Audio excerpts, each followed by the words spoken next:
Quiet. Well, do you know what? What was that? What was that? What? Was that a sniff? That's me sounded breathing in. sounded like a drill, like a small drill in the distance. Well, my nose is broken in like 3 places. You must have like. Oh God. Yeah, and yet somehow, Duncan, despite that, I don't make noises like you make. Yeah, no, that was disgusting. Sorry.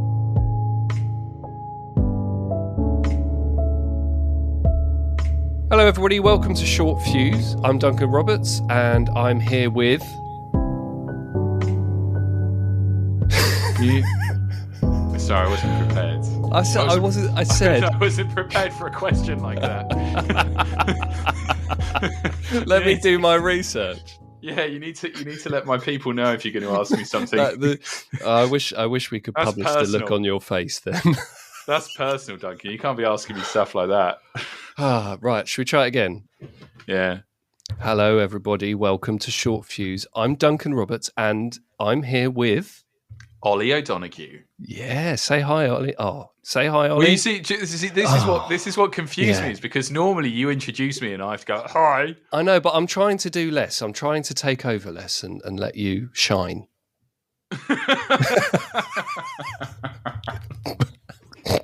Taking the stabilizers off the bikes and just watching me plow on into the shed. Well, hello, everybody. Welcome to Short Fuse.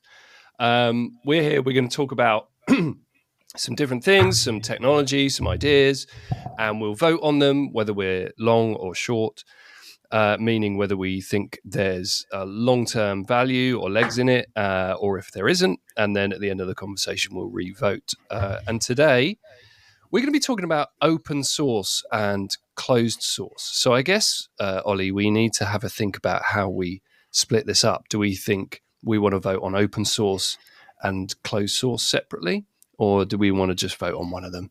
We just vote. I think we just vote on the open source model, whether or not we're long or short on that model, with just the assumption that proprietary is the alternative. Okay. All right. Well, I mean, the reason we want to talk about this is because there's a lot of discussion around the difference between open sourcing AI models and keeping them proprietary, with DeepSeek recently open sourcing their model, OpenAI famously having, they do open source some of their models in the past, but they're famously kind of proprietary. But it goes for software more generally. Open source has been around for a long, long time and has a lot of benefits that we'll surely discuss on this podcast. But do we think that open source is the way forward, is the best way to create and distribute software? Or do we think that proprietary implementations or proprietary software will be more powerful in the long term? Ollie, what do you reckon? I think I'm long open source. That's what I'm going to go with. But then typically, because there's a lot of evangelism around open source and a lot of, it's altruistic and everything like that. So obviously I'm deeply cynical about that part of it. Yeah. Just out of spite, I suppose, more than anything else. What makes you deeply cynical about the nature of open source? Well, there are a few different reasons. I think there are aspects of the model that just don't work.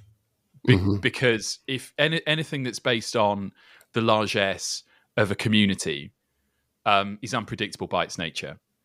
So, I mean, we were talking about Severance, right? This is a good example. Both of us are big fans of the TV show Severance, and both of us are like absorbing theories from Reddit. I've contributed nothing to those theories. I'm just a net consumer of everyone giving me their great ideas. And there's no real incentive for me to contribute to that community, right? And it's a very simplistic example. Whereas if for every contribution you got £1, I might contribute some of my better theories, right? And I think, that's just one of, and they're awesome theories, Duncan. Well, really, you've given me some of them in there. Yeah, #doubt. But I think what's more applicable to like open source is if you were watching Severance and some of those theories actually made it into the show, right? Yeah. So and that would be wild. right? But I guess is open source. What's the value of open source? First and foremost, is that it can benefit from community input and deep community investment. It can have security vulnerabilities can be addressed quite quickly because the open source community will be on it. But you've got to build up that community in the first place. It doesn't matter if I open source some software if nobody is going to actually help me out with it. So I don't know. I'm long on open source, and I think that open source is the future for a lot of these AI models. It's happening more and more. One of the biggest proponents of open source for AI models is weirdly Mark Zuckerberg, because he thinks this stuff needs to get out there and needs to have community input. But that also leads us to quite a lot of potential for misuse. So if we are open sourcing AI models and putting them out there for anybody to use and anybody to run locally, or anybody to edit or fork or do whatever, then people can create them for malicious purposes. And I think that's one of the biggest criticisms of it. And as we enter this era of AI responsibility, is it more responsible to have your AI models open source so they can be interrogated and checked and updated if need be, but then leaving it open to malicious actors taking that and using it to build chemical weapons or weapons of mass destruction, or using it for scams and getting people to give their bank details across? Or is it more responsible to keep that closed source so that only you, a very small bunch of people, have control of that model? Then where does the power sit? What's the most responsible thing to do? But even if you take away the idea of people using what's out there to do awful things, one of the things that happens a lot in this space is it being commercialized by other entities. So the community puts loads of work and effort in, altruistically. I mean, open source isn't always free, but let's just assume for simplicity's sake that this particular piece of theoretical software is free. And then a big commercial organization takes it, packages it up into its solutions, and then sells it at a high price. Now, I did a little bit of research into open source companies that have since become proprietary, and that's kind of their number one reason for doing so is, look, hey, we were open source. There's a big wave in 2018 and 2019 of companies kind of going like, we're proprietary now because you know what? In a couple of examples, the hyperscalers are using all of our stuff and selling it for loads of money, and it's just not fair. And we don't think it's right. So our commitment to the community kind of remains because it's kind of been damaged by it being commercialized anyway. So we're just going to make sure that we get our fair cut and the community gets something out of it. And again, that back to my kind of original point, that for me is the biggest problem with the model, is it becomes quite difficult to maintain the momentum of that community. Mm-hmm. For a variety of reasons, whether or not that's like, hey, I'm not going to contribute anymore because I've got a full-time job, I have to pay a mortgage, and contributing here isn't going to pay my mortgage. Let's say, I get nothing out of it, or effectively our competitors are taking our code and using it. And I always wonder. I always wonder, as somebody who never contributes to open source software, I always wonder what motivates people to contribute to it. Like, is it just fascination? Is it just interest? What's the primary motivator? Are they getting something from it? And I guess anybody that does contribute to open source software that's listening, please let us know, because I'd be interested to know. I did a little bit of digging into different forums, open source forums, to find that exact thing out, because I'm intrinsically selfish, so I won't do anything. Yeah, it's a really really clear medium of exchange. Fun is mentioned an extraordinary amount. So, like, Jamie, just fun. Yeah, hey, it's fun. I want to. When was the last time you had fun? Oh, never. But then I don't do anything without a fair medium of exchange. So maybe I would have more fun if I did more for the community. I don't know. But yeah, fun's mentioned up. Like, hey, it's honing my skills. It makes it more commercially viable. So even that kind of non-altruistic, that thing of, there's no such thing as true altruism plays in there too. Like, well, I need to brush up my skills, and if I can point to GitHub and say, well, I did this, then that adds to my CV. But fun, extraordinary amount of people say it's fun. I do it because it's fun. That I mean, I get it. It just depends what floats your boat. But then, if you are a business wanting to leverage an open source model or some open source software, are you going to be comfortable with implementing something that's open source that people have developed or contributed to for fun? It's an interesting question. I don't have a lot of answers on this. I've got a lot of questions. That's the big again. The big challenge I have is because the incentive structure isn't that clear. And this isn't a dig at open source. I think there's some great stuff out there. I mean, I read a stat that was like 40% of the internet is open source. Like people always feel like it hasn't been adopted as mainstream, but it has. Really. Open source is huge, right? So you look at Android is open source. The amount of devices that run Android and what Android is built on, the Linux kernel, is the most famously successful open source piece of software in the world, and it runs all of the web servers that run that power the internet. So it's hugely successful. I guess what we're trying to get to the bottom of is A, what motivates people to do it? What are the benefits of it? And B, is it better or is it more valuable to use open source software in a kind of a business setting or a software development setting than something that is proprietary? Well, there's a thing called the tragedy of the commons. Like so it's a socioeconomic concept, and I got into a massive rabbit hole with this because it's really the idea at its simplest level is like me and you, Duncan. We both have a herd of cattle. We have a bit of land ourselves, and there's a big bit of. What's funny about having a herd of cattle?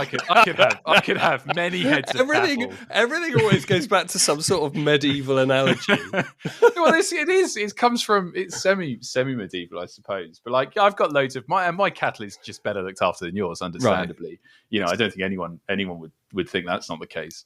But everything else being equal, we both have our own land, and there's a big piece of common land in the middle, and we're both really incentivized to overgraze that common land because we don't own it. We're better off letting our land go fallow. Fallow being a paint manufacturer. Fallow and ball. Yeah. Farrow and Ball. Yeah. Cut that. No. That's the cold open now. Yeah. But yeah, anyway, so like that common land gets overgrazed effectively, and it depletes. And this goes right back. So Aristotle came out with I can't remember the exact quote. I'll find it eventually. But Aristotle talked about this exact kind of principle. There we go. That which is common to the greatest number gets the least amount of care. Men pay most attention to what is their own. They care less about what is common. Right, and I think that plays out. What's interesting about that concept, though, is I got more and more into it because it makes sense, right? I think we can understand that if it's a common utility, each of us, through our own self-interest, are going to be better off trying to get as much of that common as possible. Mm-hmm. Like, why wouldn't you? And there'll be a few people that don't, but then they lose out. So their cows are thinner because they have less ground. So we benefit, and then we become increasingly more powerful, and then no matter what, kind of the common land is overutilized. And I think you have that problem in open source, right? Which is, I am more incentivized to use those shared resources than I am to contribute to them, by far. Yeah, I mean, the biggest thing is that open source is generally free. And I know you can charge for it, but people will take stuff and then make something better from it and charge for it. And DeepSeek is an interesting example. DeepSeek is open source. There's a lot of discussion about how DeepSeek did what they did to create a smaller, more efficient model. And a lot of that is centered around the fact that they distilled some of OpenAI's models and made them open source. So is that okay? But people are more likely to use something that comes for free than is paid for. Yeah, and to value it less. Yeah, significantly less. Yeah, significantly less. Even if it's comparable to something that's £1,000 and this thing's free, they'll value it much less. Yeah, and consume it in a way that is, in some cases less responsible. ChatGPT and technologies like that being a good example, where because it's free, people are querying it for like shopping lists and stuff. If they understood the true cost of what was going on, you wouldn't dream of doing it. You wouldn't dream of saying like, hey, what should I add to my pasta to make it have that extra pep Yeah. You wouldn't do it. It costs too much if you What had is the this? full What is cost. this small red mark on my toe? Specific to you, that one. Yeah. So I'm Giving away I too ju- much information. I just want my pasta to have some more pep. You That's should add all. a small red mark from my toe to it. That could come up depending on what the training data is for that model.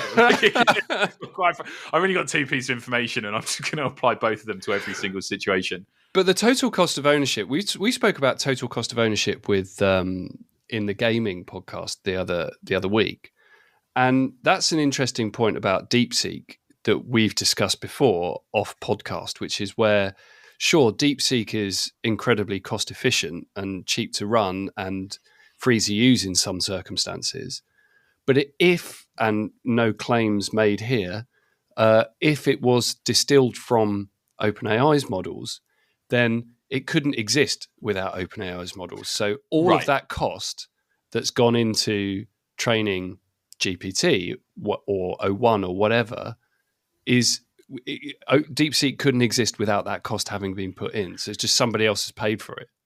Right. It becomes deeply philosophical, because the argument, like, you could say the same, like my car is very efficient, but really it's kind of hundreds of years of inefficient cars getting to that point. So like the total cost really is much, much greater. But yeah, I agree. I think that's an interesting part. I mean, what you'll see more and more, I think, in open source, which helps to some extent, is just stronger licensing. So like was Jeep general public licensing, GPL, right? And the bit I remember is it's called copyleft licensing rather than copyright, which says like, hey, if you use this, anything you build on the top of it has to have similar licensing. Hey, we're giving this to you for free, and if you build something on top of it, that also has to be free. Yeah, whereas the MIT license explicitly kind of states you can use this software and charge for it in the future. Yeah, a lot do. A lot say like, hey, it's not. And this is when again in the forums when I was looking through like, why do people do this? There are a lot of schools of thought, and some groups kind of go, well, actually, I'd really like to see unicorn companies that sit on the shoulders of this bit of work that I've done. Like that's a win for me.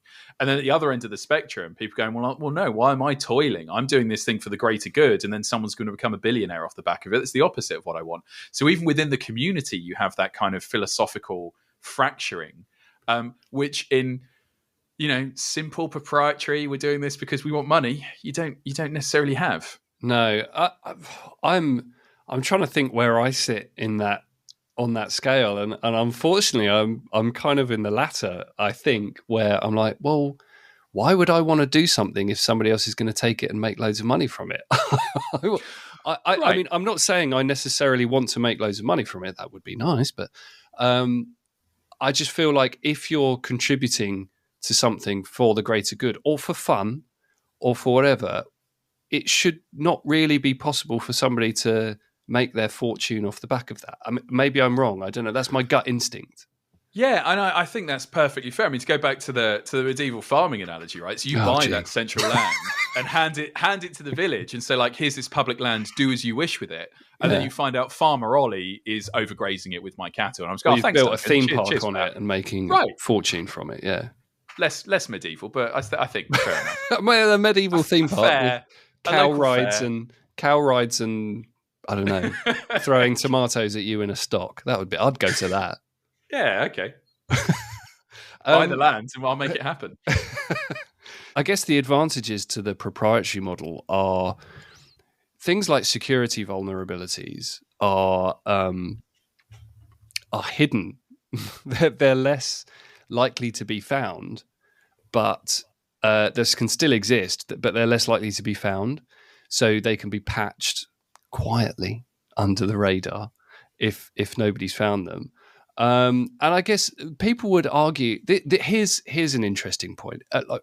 Where does innovation come from? Can you innovate more in a proprietary model or an open source model? I don't think it's as simple as that. I think it plays down to incentives again. I mean, you touched on it. So in proprietary, your incentive is to come with the best product that fits a market need, right? Because it's just the nature of your business. So the reward will be there. So we want to come up with the best AI tool, beat all of our competitors, and everyone uses our AI tool. So we're going to be as innovative as we conceivably can, and that's what we're chasing. And then you touched on one of the other important areas of the incentives, which is, hey, if this goes wrong, we are incentivized to hide it.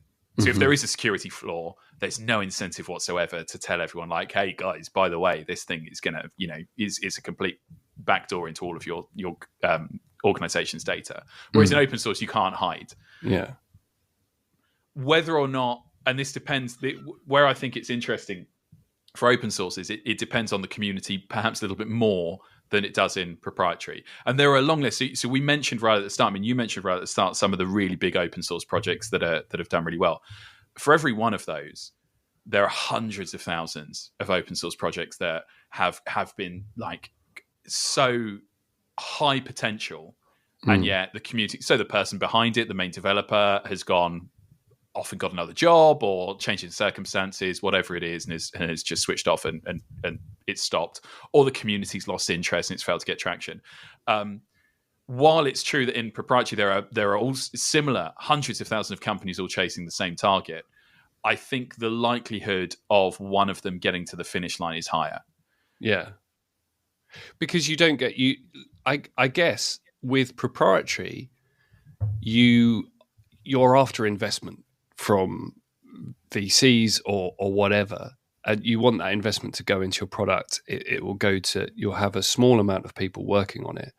When you're working on open source, your investment comes from people. Your investment is in fun.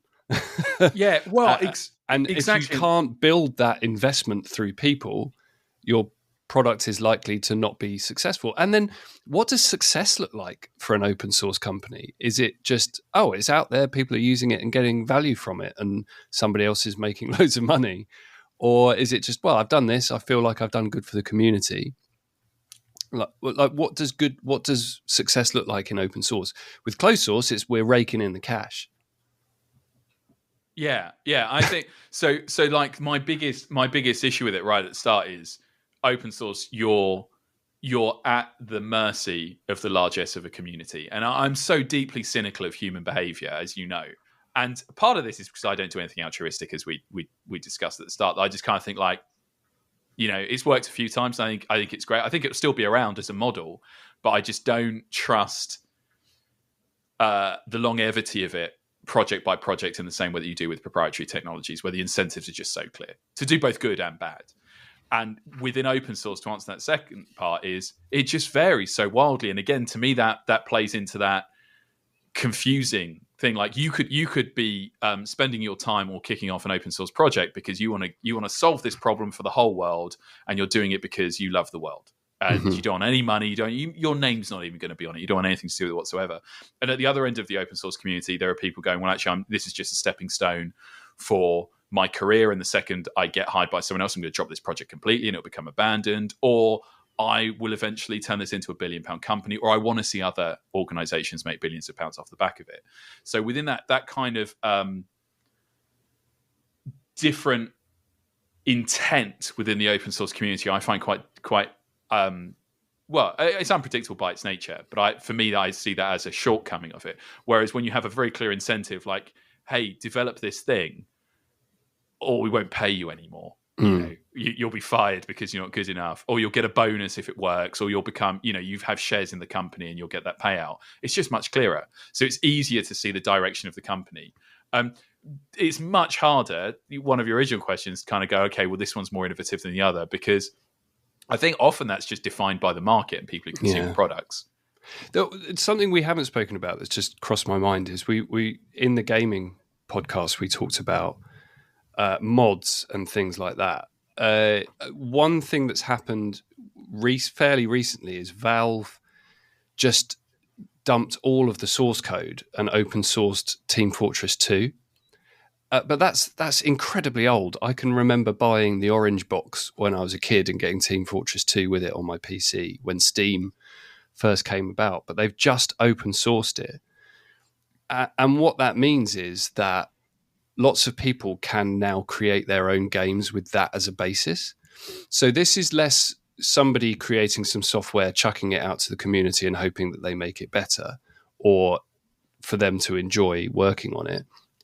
This is more like, we're done with this piece of software. We've got all we can get from it. You can have it now. And it's entirely feasible that people will create games off the back of Team Fortress 2 that will be wildly successful. And I don't see a problem with that, because it's kind of had its life already. And there's a few examples of that in with what Google have done with things like Tilt Brush in the VR space. They created Tilt Brush. It was proprietary. It was closed source. Then they kind of lost interest in it, and they open sourced it. It became OpenBrush, and now anybody can download it for free and do what they want with it. So there's another way which old pieces of software get given a new life through becoming open source. I don't know much about either of those examples, but let me do what I do, which is put the cynical slant on it. And there's in a part medieval of me that wonders, times, if you had a Mott and Bailey Castle dungeon, you'd be thinking about this spree.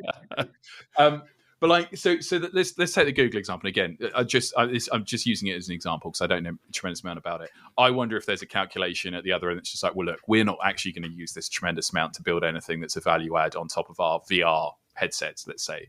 But if we hand it to the community, it might create an ecosystem of content, games, whatever, and features that will encourage people to buy our headsets. Yeah, because there's more. And like we talked about it in the last one. Like, I buy games not because of the underlying game, but because I know the modding community. And this is tragedy of the commons, right? Because I do not do anything for that community other than just consume all of the good stuff they produce. But I will buy games just because I know the modding community will come up with something good at the other end. And that's part of the value proposition. And it's the same, the question I would ask about Team Fortress is, to access those new games, do you have to have Team Fortress? No. Do you have to? No. You don't. Right. No. Okay. So that's slightly different. So that borders more on altruism. Yeah. I think it's less altruism, more of like, we're done with this. We can't do anything more with it. Here you go. There's no juice left in the orange. So yeah. And I think in that case, it feels right that people could then profit from that and create games that are wildly successful. And it's part of the reason I'm long, despite everything, all the cynical, miserable stuff I've said. I'm long on open source because for me it has huge utility. Like, again, as a consumer, I'd hate to see it go. And I'd a lot of the mods in the gaming stuff that I use, I'd quite happily pay for. If people charged, I'd place tremendous value on it. But no one charges because a lot of these folks, and again, you can see it in the descriptions of the mods they're doing. Hey, I did this for fun, or like, this part of the game annoyed me, so I fixed it. Yeah. And you can now use that fix. What the other part of it is interesting, the abandon rate again is incredibly high. So as the game updates, a lot of the mods fall away. So you can have broken games now, a lot of broken games, because the mods, no one's maintaining them anymore. They've lost interest in the project, whatever, which again, if it was a proprietary thing, you wouldn't, the game hasn't been abandoned. It's continually being updated. So again, that presents the other side of the coin, the other challenge. And I urge you, in any really nerdy game like the ones I have, like Victoria 3, look in the mod comments. It's painful. It's just people like me being like, "Oh, could you just adjust this now that you've done all this work for free that I'm enjoying? Could you also do this?" And the comments you get from some of the people are just like, "No, you get what you're given. I have a full-time job." Yeah. Like, again, that's the darker side. And when you go into those forums of what people find, like, "Hey, it's fun. Why did you stop doing it?" It's because it's a thankless task. Yeah. It's really, people are really annoying. Is at one end. Through to, well, I have to earn money, so I'm spending all of my efforts on doing that, and I get no money from this. Yeah. So I guess that, like, to kind of summarize, we're at a point where we both think open source is important, and I do think that the more people you have involved in something, the more innovative you can be. So I would argue that open source can potentially be like create more innovative software than something proprietary, but the challenges are that you need to build and maintain a community, a vast community, and keep that up to date and to keep that value coming out. We could talk about Open RAN That's a really I did some research into that years ago. I don't know what that's doing right now, but during the 5G infrastructure boom, Open RAN became like this massive kind of battleground for how you build telecommunications networks. The idea being with Open RAN that it's software defined, which makes it easier for anyone, any vendor, to kind of plug their technology in. So rather than having a mast built by Duncan Industries and Duncan Industries proprietary technology that you then farm the consumers for access to, and it becomes incredibly uncompetitive, effectively monopolistic, because you own that tower. With Open RAN, I could go, well, I've got a better price point. I can do it better for you, infrastructure manager, whatever it is. And it's not difficult for me. I don't have to build a new mast. I can plug into yours and do something there. And as you could imagine, a lot of the guys like, I think like Nokia, Ericsson, the people that make the actual materials go, look, that's a really bad idea, guys, because we've spent tens and hundreds of years in some cases developing this really good technology, and like we're not going to give that out now so anyone can use it. Like we've spent all of our money developing it, and we're not going to give you the really good stuff, so we're not going to be as innovative, and we're not going to get the reward we need to continue our research and development. And like, I mean, that's a very simplistic view of their argument. It's incredibly nuanced. And then the other end of the spectrum, you have everyone from governments to telecommunications companies saying, well, actually this open version is better for everyone. Like it's much better. It's an ecosystem play. In theory, it'll be more innovative. To your point, like there'll be more people coming in and looking at the technology and going, well, actually, if you tweaked it this way, it'd now be better. But that, I mean, it's. I don't think that battle is over. I think that's an ongoing discussion where you have a fixed. I mean, unlike software where there's a lot of choice, in this one, it's a little bit more fixed. I.e., it's a physical mast. But that what you're touching on there says to me that if you're not building a game, or you're building something that has the potential for mass distribution, then the best way to do that is to open source it to get it spread wide. And I guess that shows with Linux and Android being the most used operating systems on various pieces of hardware. And if you then apply that to things like AI models, then in order to get mass distribution and mass adoption, and therefore mass, what's the word I'm looking for? A mass critical eye on that software, it has to be open source. Otherwise, you don't get that accountability necessarily. Yeah, I mean, I think with Open RAN, because it's fixed infrastructure, it's a slightly different battle. I mean, ChatGPT's closed and everyone's in it. Everyone's in it at the moment.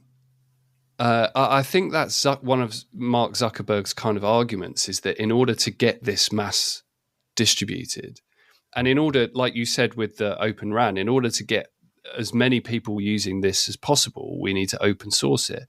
And we need to have that critical eye on it, both to innovate on it and to criticize it and to keep it in check. That's the only way that we're going to get that done. Otherwise, you only have a small portion of people who you're centralizing, essentially, on, and you're having to trust, I don't know how many people work for OpenAI, a few hundred people, responsible for this, what people are determining a general purpose technology. And that doesn't feel right. So you should have mass oversight. We have to be aware of the massive proliferation and usefulness of open source software. Like, we both use Android phones. We both use the internet. Those could not exist without open source software. Yeah, I agree. And that's not going away. It's just that the release of these AI models as open source or closed source has brought that conversation to the fore in terms of what's best for the regulation and proliferation of generative AI models going forward. Zuckerberg and co think open source. Sam Altman thinks closed source. What do you reckon? Well, so I'm long because I think it's an important part of the ecosystem. I don't think you'll have one nor the other. So what I suspect is that both of those companies, so Mark Zuckerberg, Sam Altman, representing each camp, will each come up with something that's useful in its own right, and one will become more dominant in let's say mass adoption, because that's just how the world works. But it doesn't mean the other one won't be incredibly useful. And what's hard is to take a bet on who will come up with the best one. Like, and I know that's what you want from me, Duncan. I know you're desperate to railroad me into making a decision, but it's difficult to say, because there are some areas where, when you think about it, proprietary companies are the most innovative by far. Like just by far, because the incentive structure is so clear, and the risk and reward pays off, whatever. And in other areas where open source is just streets ahead. If you can build that community. Else. Yeah, that goes back to the bit. It just feels more fragile to me, that you could. It's unlikely in a big company that everyone goes, "Oh, I've had enough of developing this code for you guys, large corporate behemoth," and they all leave at once. Like it's unlikely. But with a community of altruists, I mean, was it Reddit that had that problem? There was a change in leadership in Reddit, and everyone boycotted Reddit for a long time. I mean, there's been a few boycotts of Reddit, yeah, but it was a community boycott, being like, well, no, we really. If I remember rightly, the one I can remember is it was a specific moderator that everyone really liked, who was just kind of considered, a building block of that community, and they'd left, or they were fired, or something like that, and everyone went like, well, we're leaving, and we're no longer going to contribute to Reddit. And really, when you think about it, what makes Reddit is contribution, rather than people like me passively consuming. It would be nothing if it wasn't for the contributors. So stuff like that can happen in open source. And again, if you look at the long tail of abandoned projects that had huge promise, and then suddenly everyone like, oh, I'm tired, or whatever, whatever it is, I'm not being Welcome paid, to my life. Yeah, I'm just too tired. I need more B12 before I contribute to this project. It's less likely to happen in proprietary. So that's my big reservation around it. But the idea that you could have a successful ecosystem in a description with just one, I think, is unlikely, especially in something as dynamic as technology. I'm definitely super long on open source. I think there's a lot of nuance to it. And I think one of the biggest nuances is that when people open source their models, it's not like every person in the world suddenly has access to that model for free and can do whatever they want with it. You need quite specific hardware to do that. And if you're not, so when people say DeepSeek's free, anybody can download it onto their computer and run it. That's not strictly true. You need a super powerful computer to hold that in memory and get the biggest, most powerful model running locally. And not many people have that. So if people want to use it, they need to use the API to access it, and then have to pay for it, and then have all the restrictions that comes with, be that API restrictions, or be that censoring of the model to do with how, what it's allowed to say and what it's not. So I'm very much up for open sourcing. I think that it will put checks and balances in. I think that it will put checks and balances in that would not necessarily be there with proprietary models. But of course, it opens it up to abuse as well. How we manage that abuse, whether regulators can actually get a grip on open source models and have a say in what they're doing and control what they're doing. I don't think they can, because they're coming from geographically diverse places, diverse list of sources. So I think that's a real challenge for regulators in terms of open source software. So I believe it is a great thing, and it will continue to happen.